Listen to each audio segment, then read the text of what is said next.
béèyàn kan bá kọ sinimá òṣì kan lọ́wọ́ yìí tí ò dáa, sinimá tí ò nítumọ̀, tí ó yẹ pé dáwọn dialogue inú ẹ̀ gan kò ṣeé gbọ́ sétí, sinimá kan tó yẹ pé wọ́n kàn ń pariwo ẹ̀ lásán ni, ìgbà tá a wò tán náà kò ní nítumọ̀.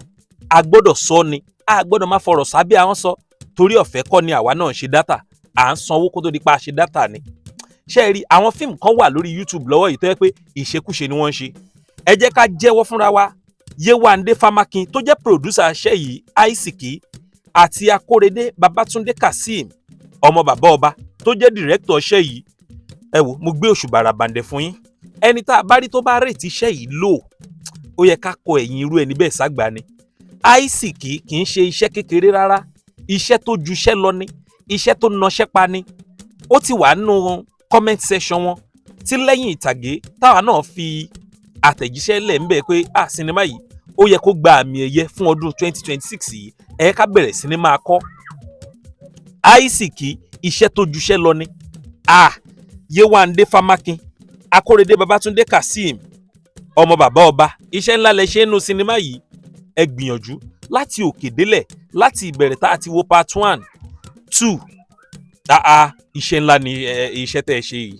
Nínú Aisiki ẹ gbìyànjú gan. Ṣé Aisiki máa wá ní part 3 àbí kò ní ní part 3, ìyún apá kẹta? Ó máa ní o, kò ní ní. Ẹ̀yin ẹ wá nǹkan fìdílé tàbí kẹ́ ẹ fìdílé nǹkan, kẹ́ ẹ jẹ́ kájọ yànnàná ẹ̀ lórí ìkànnì tá a wà yìí. Ẹ kú kalẹ̀. Bí òní bá jẹ́ ìgbà àkọ́kọ́ tẹ́yìn kọ́kọ́ ṣe alábàápàdé ìkànnì yìí, lẹ́yìn ìtàgé lórúkọ ìkànnì yìí, níbi tá a ti ń ṣe àtúpalẹ̀ sinimá, review ìyẹn sinimá tá a ti wò, preview sinimá tá a ti wò tá à ń sọ nípa ẹ̀, ìkànnì yẹn ibẹ̀ lẹ wà yìí. Tó bá jẹ́ níjẹ́ ìgbà àkọ́kọ́ yín, ẹ má gbàgbé láti subscribe sí bíbá yìí, kẹ́ ẹ jájọ máa ṣe àtúpalẹ̀ àwọn sinimá yẹn, kẹ́yìn náà lè jẹ gbádùn ẹ̀. Kí wá nìyí tí mo mú wá fún yín lónìí? Aisiki apá kejì, Aisiki part 2. Òun ni mo fẹ́ kẹ́ ẹ jájọ sọ̀rọ̀ lé lórí. Yorùbá bọ̀ wọ́n ní a kì í kánjú tulú ọrán, torí bá a bá kánjú tulú ọrán, ìgbẹ́ òkun kò kú ọbẹ̀.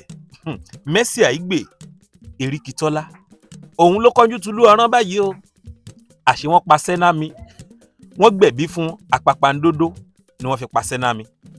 Nítorí kí ìgbé ayé tiẹ̀ lè dùn, nítorí kí ìgbé ayé tiẹ̀ lè dá, wọ́n pa Sẹ́námi. Ọmọ tí Sẹ́námi bí, ṣé ẹ gbàgbé pé bàbá aláwo ìyún Fatai Oòduà Lálùdé, wọ́n ti sọ fún un pé ọmọ tó wà nù Sẹ́námi yẹn ògo ńlá ni o, torí ẹ̀ ló ṣe pa Sẹ́námi tó gba ọmọ nú ẹ̀. Lẹ́yìn tó gba ọmọ nú ẹ̀, ó bẹ̀rẹ̀ sí ní tọ́, ṣùgbọ́n àgbà ti dé. Àgbà ti dé o. Ó sọ ní Ògoọláhàn. Ògoọláhàn ló sọ ọmọ tiẹ̀ gangan Ìrọ̀rùn Ọlá. Wọn ò fi bẹ́ẹ̀ ṣó Mercy Aigbe Erikitola nínú apá kejì yìí dáadáa. Ìyẹn gangan ló máa fún wa ní àǹfààní láti mọ̀ pé apá kẹta Aisiki ó ń bọ̀ lọ́nà. Apá kẹta Aisiki ń bọ̀ lọ́nà, ṣùgbọ́n ẹ má yẹ kí n fọ̀rọ̀ lẹ̀ sọ̀rọ̀. Ọmọ Mercy Aigbe Ìrọ̀rùn Ọlá, wọ́n ti dàgbà, òun àti Ògoọláhàn, ìyẹn ọmọ tí wọ́n gbé nínú Sẹ́námi. Ìrọ̀rùn Ọlá ó ń fipá bá Ògoọláhàn, ó ń fipá bá a lò pọ̀. Tẹ̀gbọ́n-tàbúrò ni wọ́n mọra wọn. Wọn ò sọ fún wa bóyá wọ́n sọ ìtàn yẹn fún wọn. Ṣùgbọ́n Mercy Aigbe jẹ́ ká mọ̀ pé wọ́n yọ ọmọ yẹn nínú Sẹ́námi, òun ni wọ́n ti yọ. Ṣùgbọ́n a mọ ìtàn tó wà láàárín àwọn ọmọ méjèèjì tí Ìrọ̀rùn Ọlá tó fi ń kó ìbásùn fún Ògoọláhàn. Àṣẹ̀yìnwá àṣẹ̀yìnbọ̀, Ògoọláhàn ó lóyún, wọ́n ṣàṣe gbogbo ẹ̀ lọ.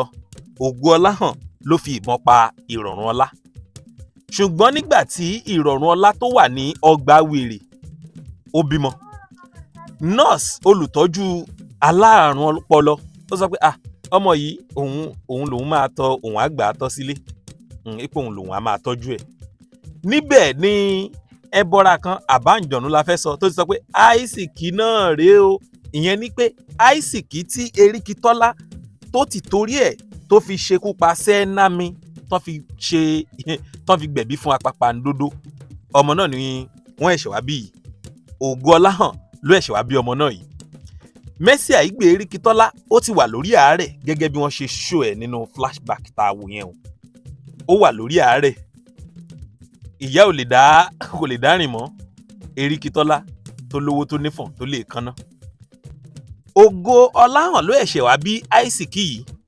Nọ́ọ̀sì ti sọ pé òun máa gba Aisiki ọmọ, òun máa tọ́. ṣé ẹ̀dẹ̀ gbàgbé pé ìrọ̀rùn ọlá òun ti ń ta gbogbo dúkìá tí ìyá ẹ̀ fi sílẹ̀. Sinimá yìí ṣì lọ́ǹgì gan sẹ́ẹ̀. Ẹ bá wa pe producer Yéwándé Fámákin, ẹ bá wa pe director Akórèdé Babátúndé Kazeem ọmọ bàbá ọba.